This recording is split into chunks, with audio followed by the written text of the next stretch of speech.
mambo mawili. La kwanza, tunafikiri ni busara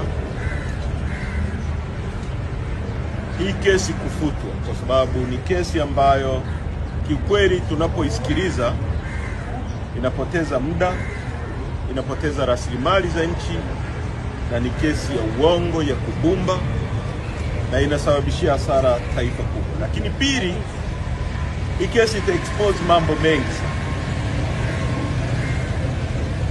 Mesikia hapo mtu anasema hata hajui kama mwenyekiti wetu ni mwenyekiti wa chama taifa.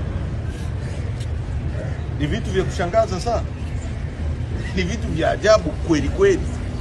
Kama tuna civil society, tuna civil servants wa aina hii, kuna matatizo makubwa ya nchi ambayo yanahitaji matibabu ya haraka.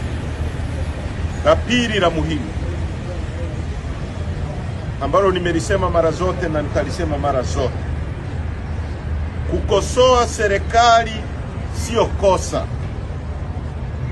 Kumkosoa Rais Samia sio kosa.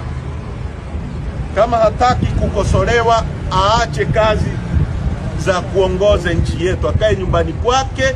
Mtu akienda kumkosoa, huyo atakuwa anamchokoza, atamshtaki mahakamani.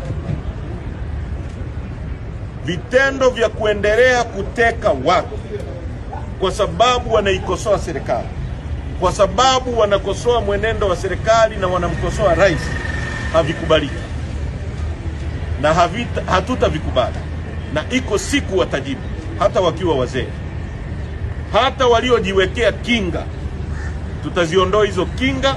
Watatakiwa kuja kutueleza nani amemchukua Polepole, na tunataka kujua. Tunapozungumza hivi tuna maana hiyo. Sisi tumeadvocate kipindi chote kwamba hatutaki Mtanzania yoyote kwa msimamo wake apotezwe. Kama mtu ana makosa, sheria za nchi yetu zipo.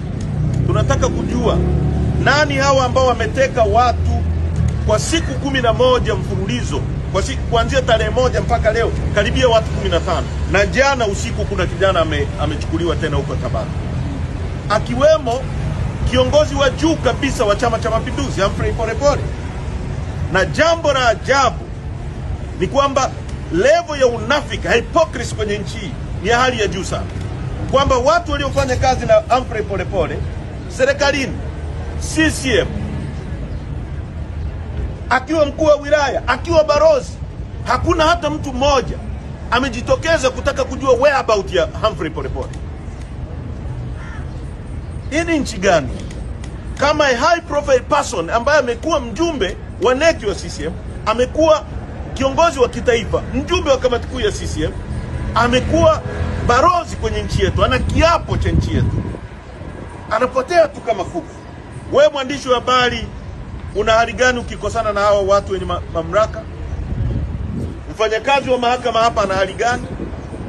Mwananchi kule kijijini ambaye anaweza akakosana na mtu anayetaka kuchukua shamba lake kwa sababu ameona kuna dhahabu pale, na huyo mtu ana nguvu serikalini, anaweza kuamuru watu akateka, huyo mwananchi ana hali gani?